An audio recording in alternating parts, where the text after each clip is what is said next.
The providers on the ground in Minnesota have actually already been paid. The state has paid those providers the money. What we're doing is we are stopping the federal payments that will go to the state government until the state government takes its obligations seriously. Stopping the scandals, VP Vance is moving fast in the Trump administration's War on Fraud initiative, announcing a temporary pause in Medicaid funding to Minnesota, over $250 million worth. All this to root out the ongoing fraud in the state. The vice president paired up with Dr. Oz to zero in on the fraud concerning autism centers in Minnesota. These centers are accused of encouraging parents to falsely state their children were autistic. The center would receive payments for each diagnosis, so the parents would receive the money, and Governor Walz was quick to dodge the blame, of course, calling it a campaign of retribution, and coming out saying this earlier today. I will continue to say this. You can trust me on this. The person who's angriest about this fraud is me. So we had the Minnesota fraud with the autism and also the Feeding Our Futures. Okay, Mercy, both of these are geared towards children. What is it with Democrats in the state of Minnesota going after programs for our children? Right, that's right. It's like the targeting of these vulnerable populations, like these autistic children and the elderly as well being targeted. Right. It just shows how money, I mean, it makes them corrupt. I mean, it's like we say that power corrupts. Well, money's corrupting too. You're talking about over 200 plus Minnesota health and social services that literally they're under fraud investigation. That's 200 just in one state. I mean, that is outrageous. And you're talking about billions of dollars of fraud. I mean, the mere fact that now Tim Walz is saying, I'm so angry about this fraud. Well, where was the accountability when years ago, when the whistleblowers came to him and say, look, we've got a problem here, and the Democrats simply ignored it. And quite frankly, I think they almost covered it up. Yeah, they had whistleblowers for years, to your point. So Feeding Our Futures also for school children. We had the Leering Center daycares. We know that was problematic. Matt, you and I were just chatting before the cameras were on about Walz specifically. And I was looking at polling, and I think it was like only 14% in the state thought he did enough to root this out. I mean, clearly there's problems for him politically. I mean, that's why he's not running for re-election. And at this time, like, what more should he do? I think there's talk about hiring more people in the state for the fraud unit. Is it too late? The first mistake he made was quitting too early, because he needs to understand the cavalry, the U.S. Media, was going to come in and try to say that this fraud didn't really exist. And here's what's going on, which is my own party, the Republican Party, I believe is too complicit in all this. You know, we've had majorities, we've had gavels, and we've bought into this idea that you need a social safety net and government should do more and more and more and more. You know, we didn't really fully repeal Obamacare despite running on it over and over again. We're seeing this in the Senate now with the SAVE Act. Like, you know, how serious are they to actually talk about the things that are in all their stump speeches and the waste, fraud, and abuse in government from anybody? You know, how come it took Elon Musk coming into government to figure out, oh my God, we have a totally corrupt USAID agency, which at one point, at least nominally, was trying to do things of spreading democracy, and that turned into defeating every conservative, you know, elected official all over the globe. So this is the insanity that it's time we all got on top of. But both parties are complicit, and Tim Walz is a loser. Yeah, well, here's more from the VP on the fraud situation involving autism centers.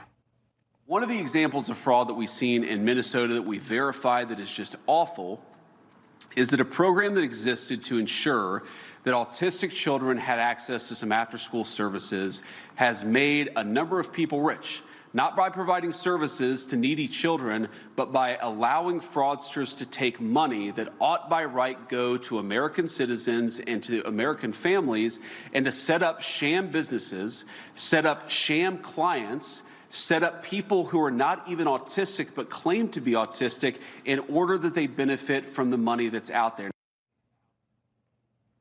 Okay, so Jason, Matt referenced Doge. We know the popularity with Doge. It started kind of high, and then it went down with Elon Musk and all of that, ties to Trump. People got critical.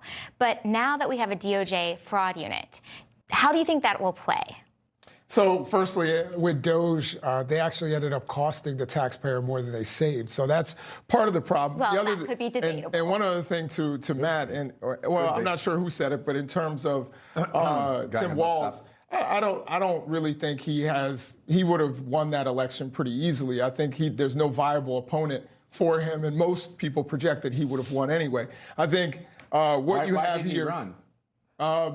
You have to ask him why he didn't run there. But well, I mean, like 70% or so said that they were disappointed by how he ran the state. I think people are definitely disappointed with this situation. I think, and I think Minnesotans have every reason to be disappointed with what has been going on. And, few people have been held accountable. That was one of the things I was going to mention is the accountability aspect. Yeah. Well, so, as we know, since 2022, some of these people are actually in jail in terms of their fraud efforts. Michelle Bach, or no. No. Last name is Bach. I'm not sure. Not that Bach. Not Michelle Bachmann. No. That's where you're going. Not her. Okay. It's B-O-C-K, okay. that Bach. She is someone who is now sitting in prison because she led some of that Feeding Our Families fraud.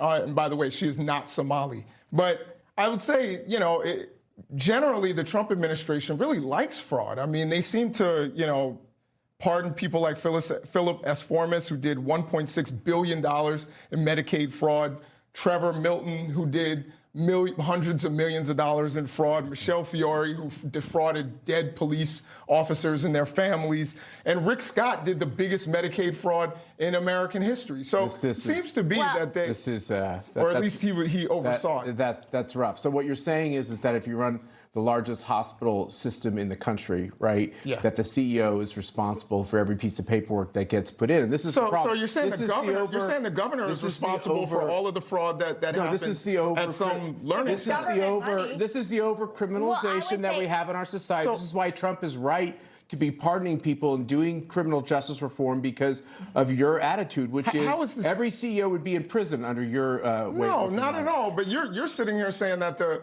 person who's responsible for some learning center or some autism center's fraud is the governor. You're trying to put all of it. He was yes, so that's my exactly thing is, right. To Mercy's point, he was aware. There were whistleblowers. And so the CEO should be aware of what's going on within his own business, particularly when it relates to billions of dollars of fraud. A multi-billion-dollar global industry, and he's down there at night with eye shades and doing the paperwork. We're talking about billions of dollars. We're not talking about a small amount. I wanted to ask you specifically, let's talk about Minnesota. Is it going to be a blueprint now for other blue states, and will that play well come the midterms? Well, I've got to say there's so much to cover here. We could spend the next hour and a half going through that. DOGE did not cost more money than it saved. As for Minnesota, if they created a fraud unit, I think they'd probably end up going to prison for skimming money out of the fraud unit the way things are going now. They've got this autism effort that they started in. I think in 2017 they were spending $1 million. I know $1 million. Representative Ilhan Omar said it was all COVID related. This was all years before. And but that was like $1 million, slightly more than $1 million on autism. And now they're spending $347 million on autism.